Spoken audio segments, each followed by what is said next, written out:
Hello everyone, मैं हूँ राजनाथ और आप हमें देख रहे हैं फुल प्रूफ एजुकेशन चैनल पर। और आज की इस वीडियो में हम पढ़ने वाले हैं active voice and passive voice, जो ग्रामर की दृष्टि से बहुत ही महत्वपूर्ण टॉपिक है। आपके बोर्ड एग्जाम, कॉम्पिटिटिव एग्जाम के लिए भी एक्टिव एंड पैसिव वॉइस एक महत्वपूर्ण टॉपिक होता है। तो आज की इस वीडियो में हम पढ़ने वाले हैं एक्टिव वॉइस और पैसिव वॉइस को।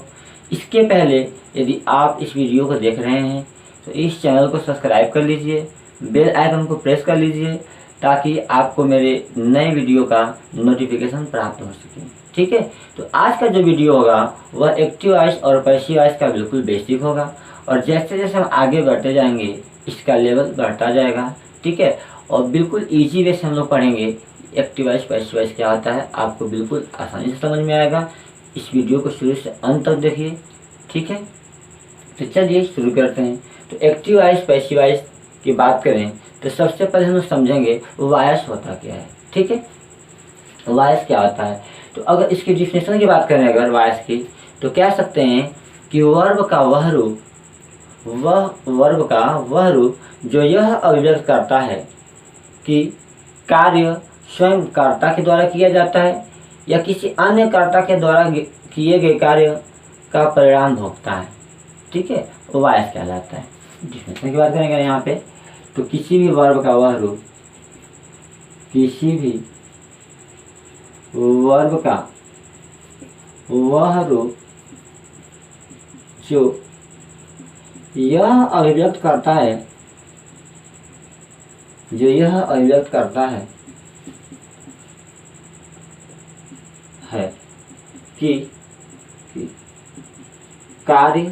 कि कार्य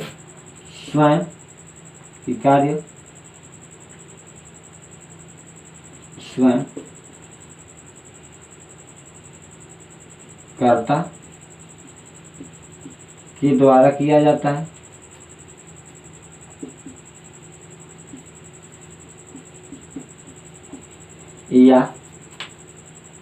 या कर्ता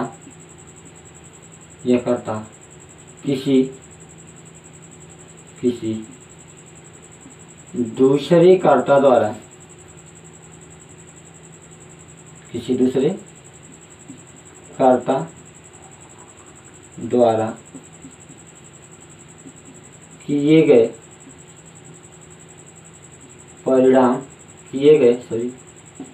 कार्य का परिणाम भोगता है।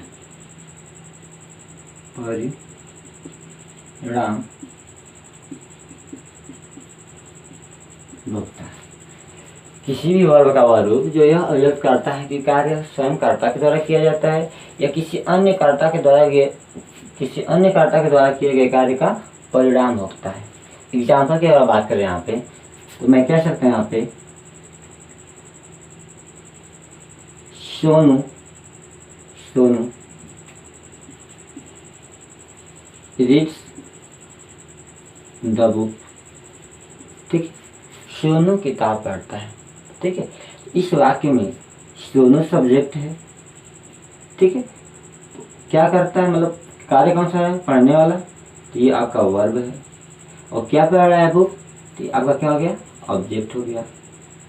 ठीक है, इस वाक्य में, ठीक है, इस वर्ब का यह करता है, सोनू किताब पढ़ता है। ठीक है, जब कर्ता काम स्वयं करे तो इस वर्ब को बोलते हैं कि यह किस वॉइस में है, यह एक्टिव वॉइस में है। जब किसी वाक्य में किसी वर्ब के लिए कर्ता स्वयं कार्य करता हो तो उस वाक्य का जो वर्ब होता है हम बोलते हैं कि यह एक्टिव वॉइस में है। लेकिन यदि इसी वर्ब के लिए, ठीक है ना, जो कार्य हो रहा है वो स्वयं कर्ता न करे बल्कि यह कार्य किसी दूसरे के द्वारा किया जाए, तो तब उस वर्ब को हम क्या बोलते हैं, पैसिव वॉइस बोलते हैं। बात समझ आ रही है। जैसे मैं कहते हैं यहाँ पे एग्जाम्पल के लिए, the work is the book रहेगा ना, the book is red by Sonu. अब देखिए यहाँ पे क्या हुआ है, जस्ट उल्टा कर दिया गया है। जो इस वाक्य में ऑब्जेक्ट था उसको सब्जेक्ट की जगह पर रख दिया गया है, जो सब्जेक्ट था उसको कहाँ रख दिया गया है, ऑब्जेक्ट के स्थान पर रख दिया गया है। तो यहाँ बात बदल गई, यानी इस वाक्य में जो कर्ता स्वयं कार्य कर रहा था, इस वाक्य में कर्ता स्वयं कार्य नहीं कर रहा है, बल्कि दूसरे के द्वारा किए गए कार्य के परिणाम को भोगता है। अब यहाँ पे कार्य किसकी तरह किया जा रहा है, यहाँ पे किताब पढ़ा जाता है सोनू के द्वारा, और यहाँ सोनू किताब पढ़ता है।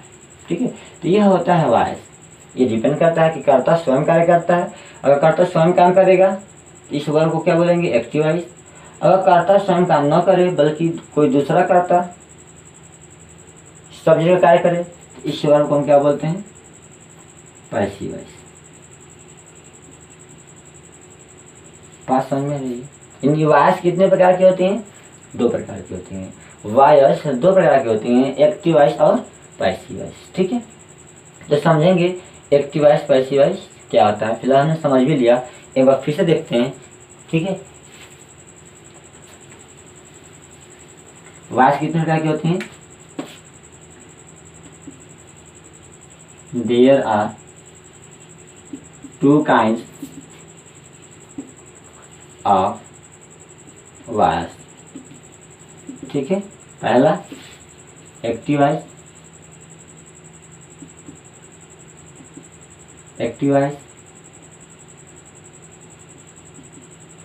और दूसरा होगा आपका पैसिव वॉइस। ये 2 प्रकार के होते हैं। एक चीज़ तो मैं भूल गया, आप चाहते हैं आप एग्जाम्पल भी ले सकते हैं। ठीक है ना, जिसमें लिखा था अभी सोनू रीड्स द बुक, ये भी वॉइस में आएगा। और दूसरा लिखना चाहे यहाँ पे अगर एग्जाम्पल, तो the book is read by Sonu, ये भी वॉइस में आएगा। ठीक है, लेकिन अगर बात करें इसके कांच की बात करें, इसके कांच कितने होते हैं, 2 होते हैं, एक्टिव वॉइस और पैसिव वॉइस। ठीक है, एक्टिव वॉइस क्या होता है, हम लोग पढ़ेंगे एक्टिव वॉइस क्या होता है। इसको हिंदी में बोलते हैं कर्तृवाच्य। क्या बोलते हैं इसको, कर्तृवाच्य बोलते हैं। कर्तृवाच्य क्या होता है, ये वह वाक्य जिसमें क्रिया के लिए कर्ता स्वयं कार्य करता हो। ठीक है, तो इसे हम क्या बोलते हैं, एक्टिव वॉइस बोलते हैं।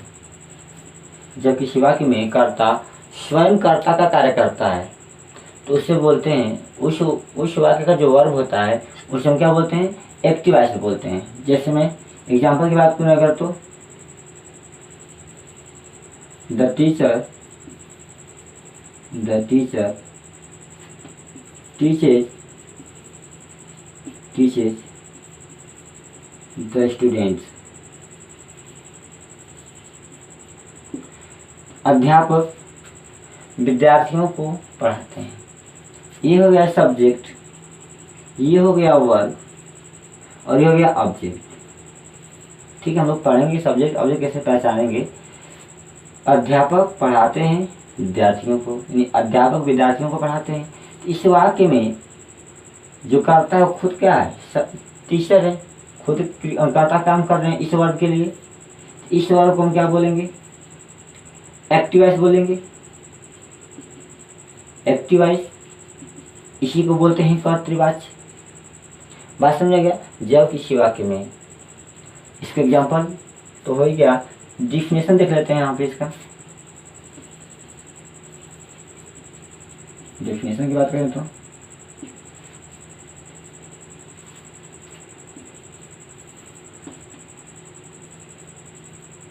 जब किसी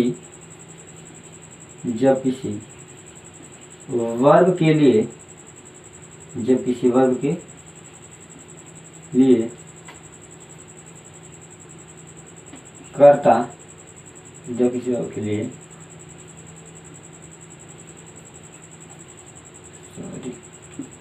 उस वाक्य का कर्ता स्वयं कर्ता कार्य करता है, स्वयं कर्ता का कार्य करता है, स्वयं कर्ता का कार्य करता है, तो उस वर्ब को तो उस वर्ब को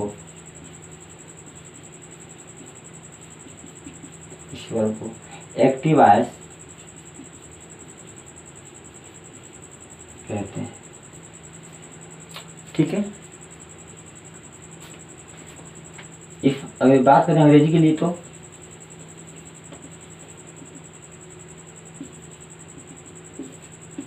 the verb is said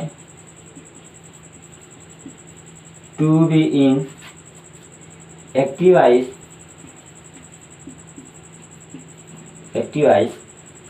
if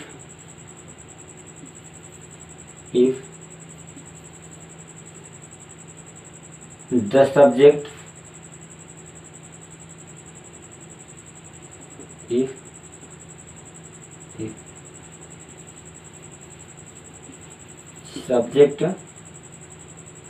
subject of that sentence acts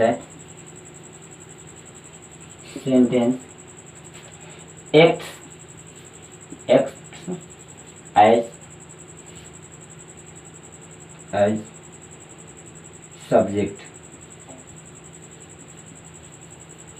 ठीक है, the verb is said to be in active voice if subject of that sentence acts as subject.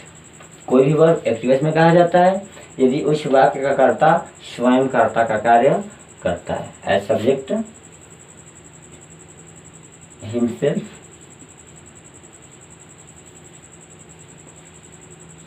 Subject himself.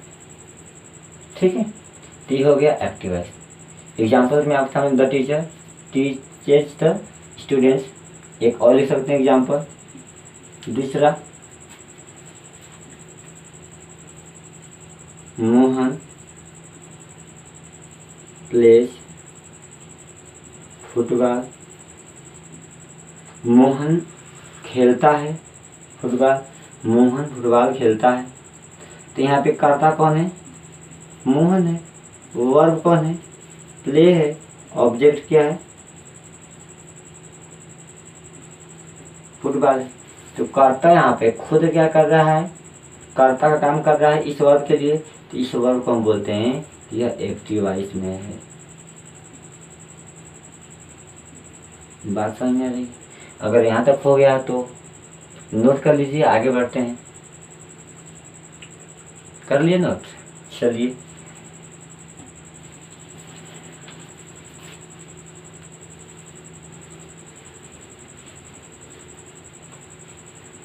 अब देखेंगे passive voice क्या होता है।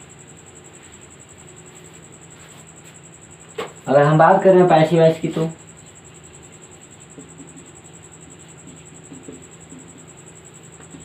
Passive voice की बात करें तो क्या होगा कि वर्ब का वह रूप,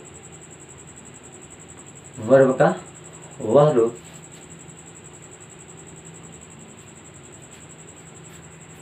वह रूप किसी भी वर्ब का वह रूप पैसिव वॉइस में कहा जाता है यदि उस वाक्य का कर्ता स्वयं कर्ता का कार्य न करे बल्कि अन्य कर्ता के द्वारा किए गए कार्य का परिणाम भोगता है।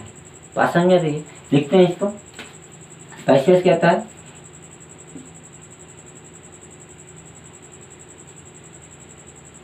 किसी भी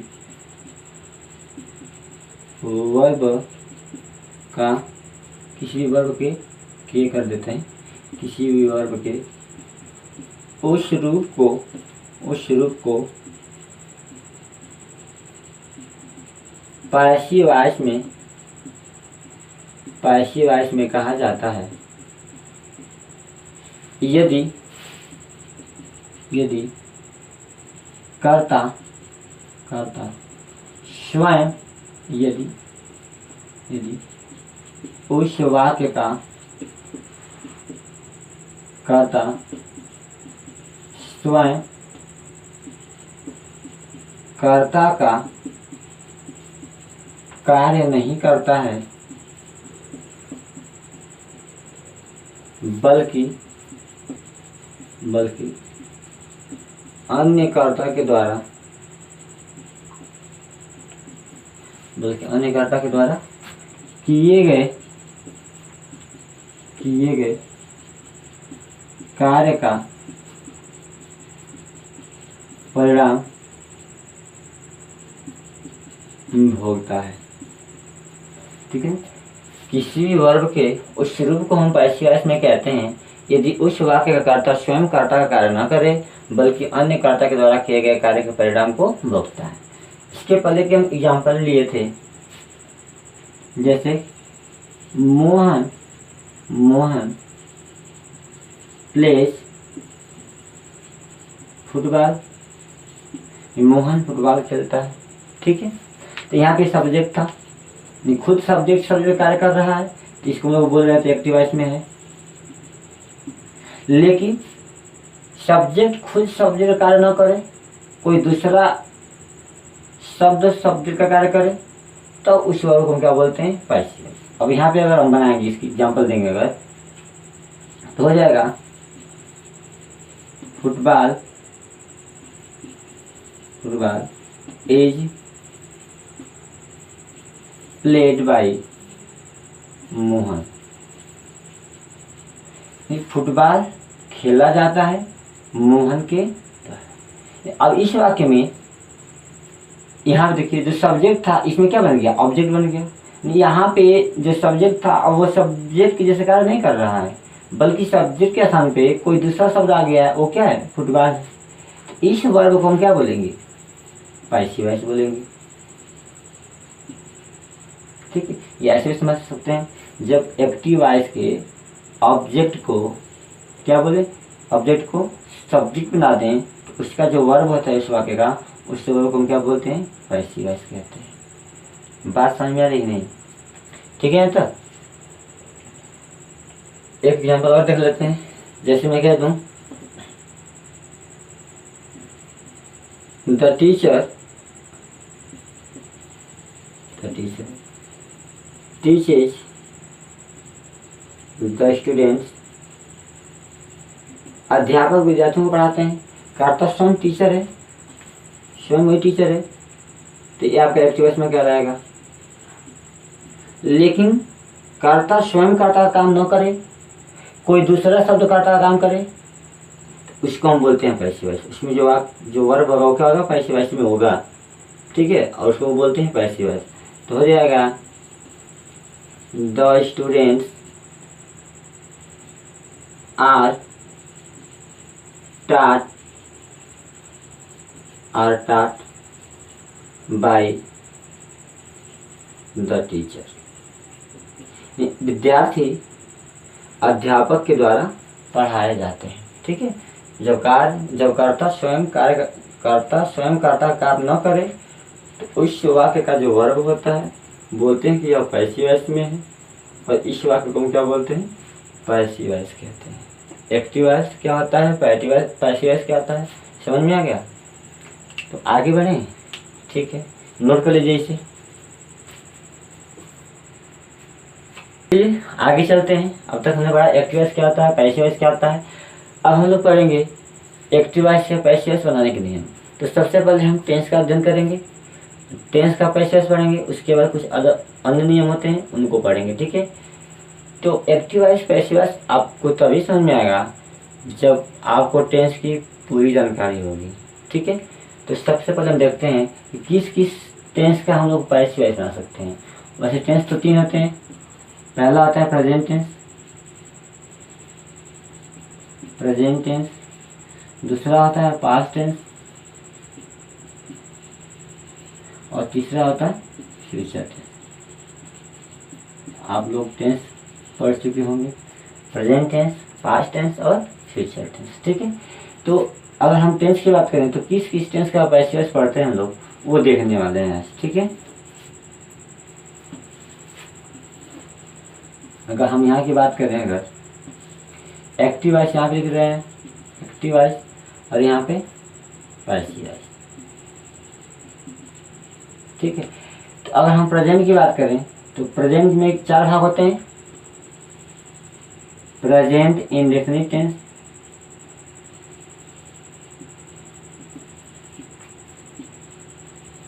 तो प्रेजेंट इंडेफिनिट टेंस का जो है पैसिव वॉइस बनता है। ठीक है, प्रेजेंट कंटिन्यूअस का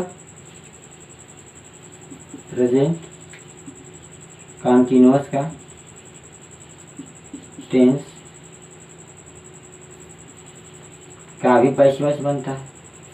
प्रेजेंट परफेक्ट का भी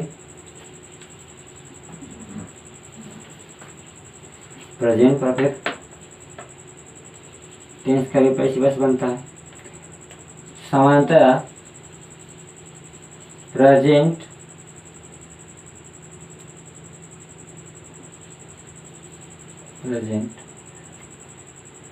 परफेक्ट कंटिन्यूअस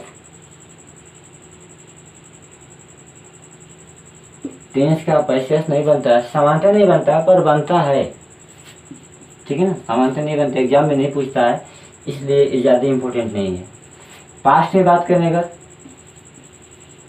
तो पास्ट इंडेफिनिट टेंस का पैसिव वॉइस बनता है। ठीक है, पास्ट कंटिन्यूअस का भी बनता है। पास्ट कंटिन्यूअस टेंस का भी बनता है। पास्ट परफेक्ट टेंस का भी पैसिव वॉइस बनता है। पास्ट परफेक्ट कंटिन्यूअस टेंस का समानता पैसिव वॉइस नहीं बनता है। ठीक है, अगर फ्यूचर टेंस की बात करें तो फ्यूचर इंडेफिनिट टेंस का पैसिव वॉइस बनता है। ठीक है, FUTURE फ्यूचर परफेक्ट का बनता है।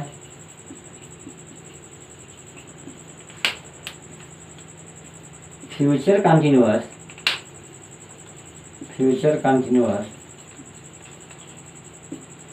का पैसिव वॉइस समानता नहीं बनता है, और फ्यूचर परफेक्ट कंटिन्यूअस का भी समानता नहीं बनता है।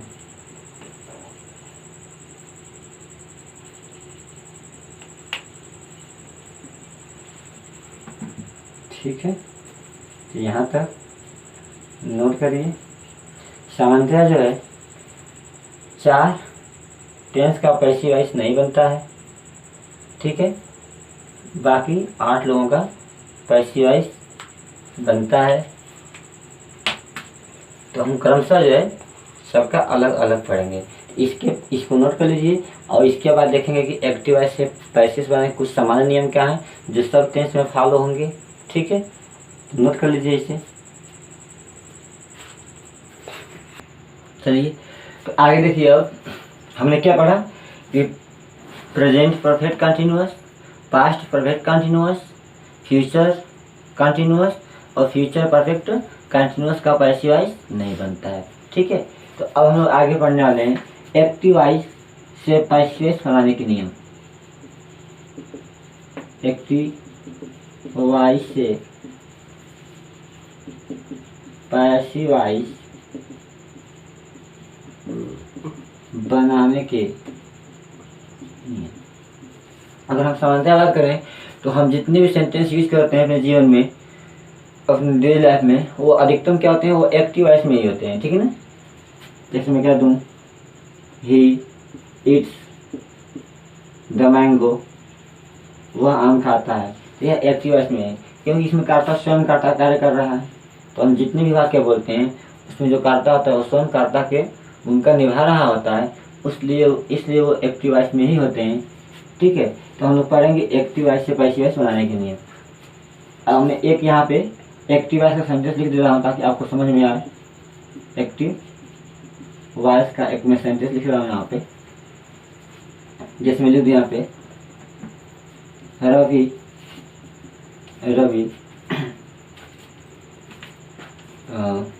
what रवि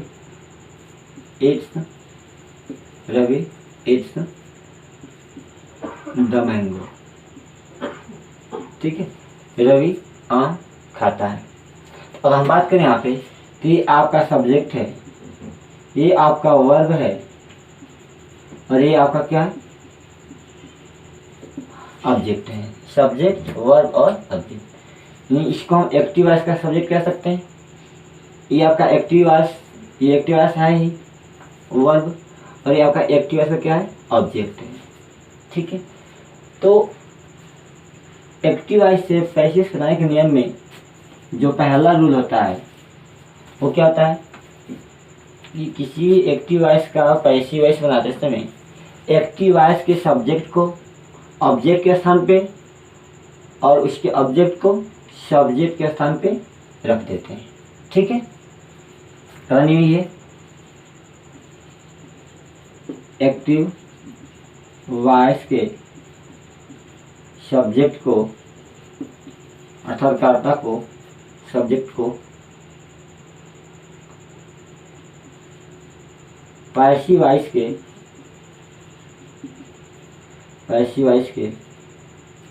ऑब्जेक्ट के स्थान पर, पैसिव वॉइस के ऑब्जेक्ट के स्थान पर तथा एक्टिव वॉइस के, ये भी मतलब एक्टिव वॉइस के ऑब्जेक्ट को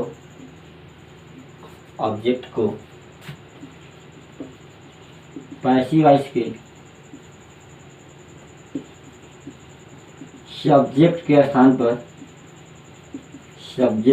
पर रखते हैं। पहला नियम कि जो एक्टिव वॉइस का सब्जेक्ट है उसको पैसिव वॉइस के ऑब्जेक्ट के स्थान पे और एक्टिव वॉइस के ऑब्जेक्ट को पैसिव वॉइस के सब्जेक्ट के स्थान पे रखा जाता है। ठीक है ना। दूसरा नियम क्या है, मेन वर्ब के मुख्य क्रिया, मेन वर्ब के सदैव थर्ड फॉर्म का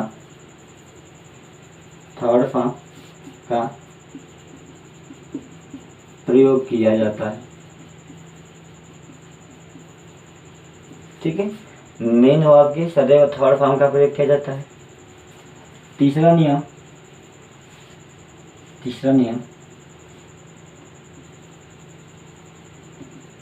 पैसिव वॉइस के ऑब्जेक्ट के पहले, पैसिव वॉइस के ऑब्जेक्ट के पहले प्रीपोजिशन का प्रयोग करते हैं। प्रीपोजिशन का प्रयोग करते हैं। वैसे सामान्यतः सभी अधिकतम वाक्य में प्रीपोजिशन बाय का प्रयोग होता है, लेकिन हर जगह बाय का प्रयोग हो यह उचित नहीं है। ठीक है, ये वर्ब पे डिपेंड करता है। सामान्यतः बाय का प्रयोग होता है, लेकिन कुछ वर्ब ऐसे होते हैं जिनके साथ फिक्स प्रीपोजिशन का भी यूज करते हैं। जैसे हम आगे बढ़ेंगे उसको देखेंगे। ठीक है, चौथा नियम क्या है,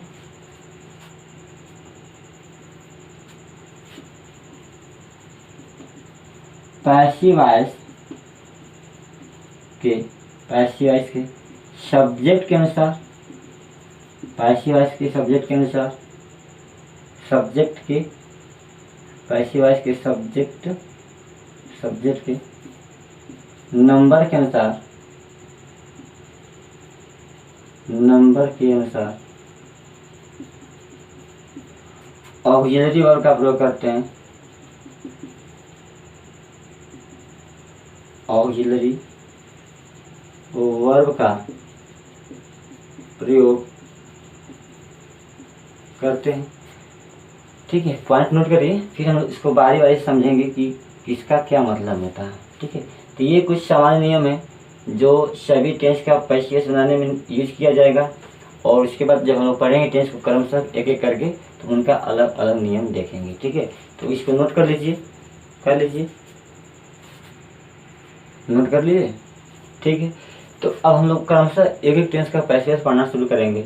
ठीक है, तो सबसे पहले हम बात करेंगे प्रेजेंट टेंस में, और प्रेजेंट में सबसे पहले बात किसकी होगी, प्रेजेंट इंडेफिनिट टेंस का। प्रेजेंट इंडेफिनिट टेंस का एक्टिव वॉइस से पैसिव वॉइस बनाने के नियम। ठीक है, ये जो हम ऊपर चारों रूल्स लिखे हैं ये सामान्यतः सभी टेंस में फॉलो होगा। ठीक है, लेकिन हर एक टेंस के कुछ अलग अलग रूल्स होगा, क्योंकि जो उनके ऑक्सिलरी वर्ब होते हैं ना वो बदल जाते हैं। तो इसमें अगर हम बात करें तो लिखेंगे यहाँ पे पहला इसमें रूल्स क्या आता है। ये रूल्स तो सामान्यतः सबके लिए लागू होंगे। ठीक है, इसका जो स्पेशल रूल होता है अलग से वो क्या होता है, इसमें हेल्पिंग वर्ब इसी को बोलते हैं ऑक्सिलरी वर्ब। ऑक्सिलरी ऐसी को बोलते हैं हेल्पिंग या सहायक क्रिया बोलते हैं। Auxiliary verb is a are का प्रयोग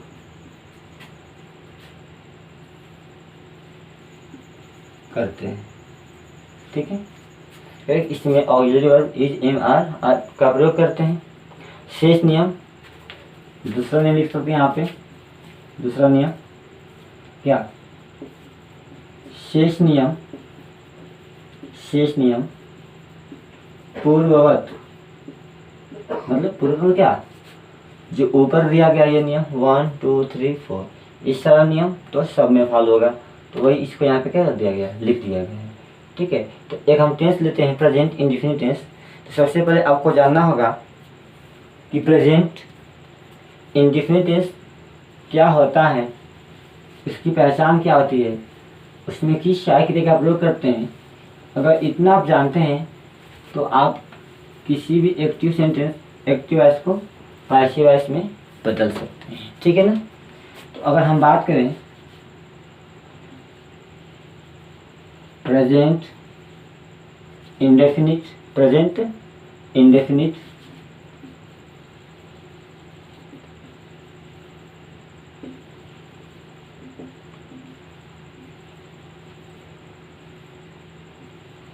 टेंस की बात करें तो सबसे पहले बात करेंगे किसका,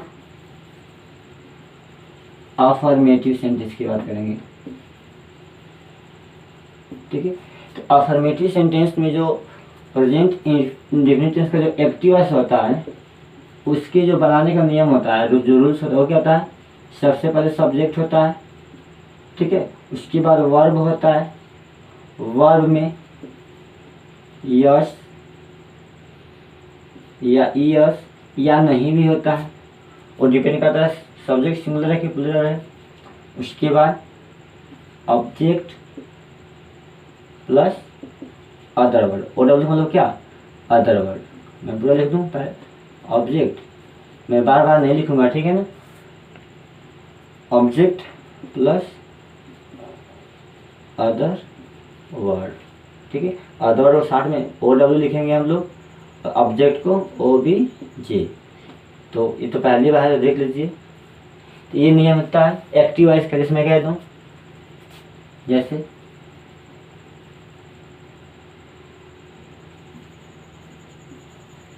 राकेश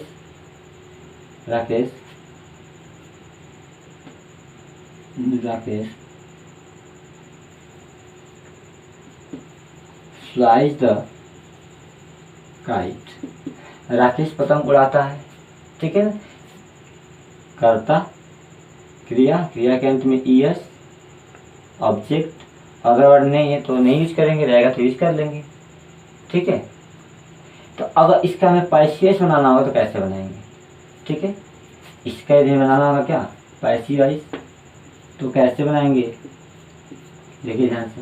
पहला नियम क्या है कि एक्टिव वॉइस के सब्जेक्ट को पैसिव वॉइस का ऑब्जेक्ट, पैसिव वॉइस के ऑब्जेक्ट के स्थान पर, तथा एक्टिव वॉइस के ऑब्जेक्ट को पैसिव वॉइस के सब्जेक्ट के स्थान पर रखते हैं। यह एक्टिव वॉइस का सब्जेक्ट है और यह एक्टिव वॉइस का ऑब्जेक्ट है और ये आपका वर्ब है। ठीक है, तो जब हम बनाएंगे पैसिव वॉइस तो सब्जेक्ट आएगा ऑब्जेक्ट के स्थान पे और ऑब्जेक्ट जाएगा सब्जेक्ट के स्थान पे। तो मैं इसको मिटा रहा हूँ, आप कॉपी में नोट कर लिए होंगे। ठीक है, तो जब इसको हम पैसिव वॉइस का जब सब्जेक्ट बनाएंगे पैसिव वॉइस का, तो लाएंगे यहाँ पे पहले द काइट। ठीक है, तो जब यहाँ पे राकेश था तो यहाँ पे जो वर्ब यूज किया गया इसके अनुसार किया गया है। अब यहाँ हमने क्या बोला कि जब प्रेजेंट टेंस का इंडिफिनिट का जब पैसिव सुनाते हैं तो सहायक क्रिया किसका प्रयोग करते हैं, इज एम आर का। और डिपेंड करता है कि पैसिव वॉइस का एक्टिव वॉइस का जो ऑब्जेक्ट है वो किस फॉर्म में है, सिंगुलर है प्लूरल है। द काइट सिंगुलर है तो यहाँ पे इज का प्रयोग करेंगे। ठीक है, उसके बाद वर्ब के थर्ड फॉर्म का प्रयोग करेंगे। The kite is phloem, FLOWN, the kite is phloem by Rakesh, ये वही चीज़ है, कर्ता क्रिया कर्म। ठीक है, आपने कुछ नियम लिखा था उसको थोड़ा मैं इसका नियम देखते हैं पहले पैसिव वॉइस का, क्योंकि मुझे पहले ही बताना चाहिए था, फिर भी कोई बात नहीं। पैसिव वॉइस, अगर पैसिव वॉइस का नियम बता होगा तो क्या जाएगा यहाँ पे, एक्टिव वॉइस का ऑब्जेक्ट ऑफ ए भी plus is am are plus main verb का third form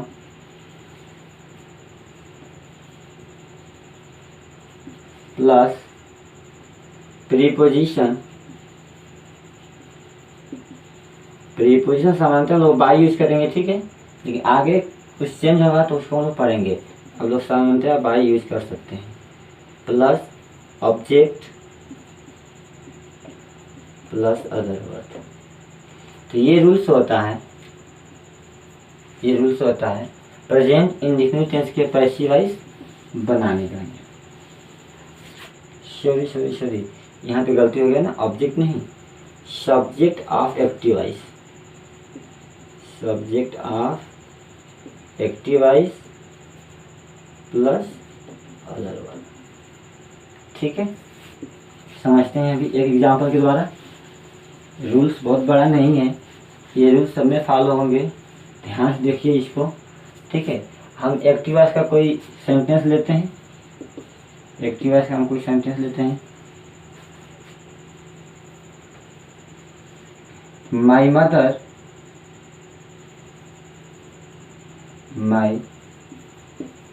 mother कुक्स the food. ठीक, मेरी माँ खाना पकाती है। ये एक्टिव वॉइस का सब्जेक्ट है, यह एक्टिव वॉइस का ऑब्जेक्ट है। मेरी माँ क्या पकाती हैं, खाना पकाती हैं, ये आपका वर्ब है। ठीक है, जब बनाएंगे इसका पैसिव वॉइस, तो क्या है, पहले हम क्या कि ऑब्जेक्ट ऑफ एक्टिव वॉइस, नहीं जो एक्टिव वॉइस का ऑब्जेक्ट है वो सब्जेक्ट के स्थान पे आएगा। तो इसका ऑब्जेक्ट क्या है, द फूड, तो वो पहले आएगा तो हो जाएगा द फूड।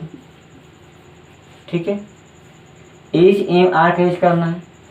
द फूड आपका अनकाउंटेबल नाउन में आता है, और अनकाउंटेबल नाउन जो होते हैं वो सिंगुलर में होते हैं, इसलिए यहाँ पे इज का प्रयोग करेंगे। द फूड इज हो गया, मेन वर्ब का थर्ड फॉर्म, यहाँ मेन वर्ब कुक है, इसका थर्ड फॉर्म क्या जाएगा, cooked. The food is cooked. Preposition क्या यूज करेंगे यहाँ पे, by, cooked by subject of active voice. Active voice का सब्जेक्ट क्या दिया यहाँ पे, माई मदर, रहेगा यहाँ पे बाई माई मदर, कोई अन्य अदर वर्ड नहीं है, तो ये सेंटेंस यही समाप्त हो जाएगा। मेरी मम्मी खाना पकाती हैं, यहाँ पे खाना या भोजन मेरी मम्मी के द्वारा पकाया जाता है। बात समझ में आ गया? यहाँ तक समझ में आई हो तो इसको नोट करें, तो आगे बढ़ें। यदि आपको वीडियो पसंद आ रहा है तो लाइक शेयर सब्सक्राइब करते चले। ठीक है, नोट करिए, नोट कर लिए? तो चलिए बच्चों, आज के लिए बस इतना ही। आज हमने पढ़ा एक्टिव वॉइस क्या होता है, वॉइस क्या होता है, एक्टिव वॉइस क्या होता है, पैसिव वॉइस क्या होता है। ठीक है, एक्टिव वॉइस से पैसिव वॉइस कैसे बनाते हैं, नियम क्या होते हैं। ठीक है, और हमने ये भी जाना किस किस टेंस का पैसिव वॉइस बनाया जाता है, किसका नहीं बनाया जाता है। और हमने एक पढ़ा इसमें प्रेजेंट इंडेफिनिट टेंस का पैसिव वॉइस। तो इसमें हमने क्या पढ़ा, प्रेजेंट इंडेफिनिट के जो अफर्मेटिव सेंटेंस होता है उसका पैसिव वॉइस कैसे बनाते हैं, और जो शेष नियम होगा वह नेक्स्ट वीडियो में मिलेगा आप लोगों को।